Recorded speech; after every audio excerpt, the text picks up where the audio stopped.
Hello नमस्ते सबैजनालाई। अहिले हो ब्रेकफास्ट गरेर खेल्दैछ हो। कोही बेला मजाले खेल्छ, फेरि कोही बेला के हुन्छ, फेरि खेल्नु मान्दैन, खालि मैसँग नै टालेर बस्नु मन छ। अब फेरि उसको लागि लन्च रेडी गर्दैछु, जुन मैले बनाइसकेको थिएँ खिचडी, तर उसलाई तताउँदैछु अहिले।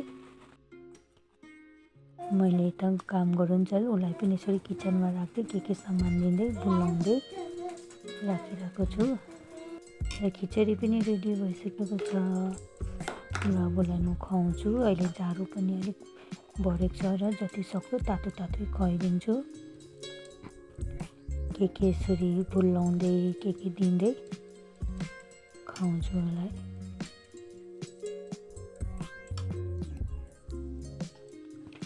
र ऊ खाएपछि चाहिँ खेलेर सुत्यो। यहाँ हेर्नुहोस्, हाम्रो डगीले पनि जहिले पनि उसलाई बाहिर यसरी सुताएको बेलामा उसको वरिपरि नै बस्छ। ऊ सुतेको टाइममा यो मेरो हस्बेन्डको पहिला डान्स गरेको, फुटबल खेलेकोहरूको कपहरू यसरी थियो, यसरी राखेको थियो र सब निकालेर अब सफा गर्नेछु।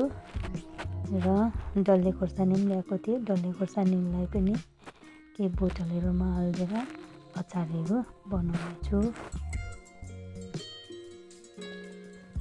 हुन्छ, सबैजनालाई बाई बाई।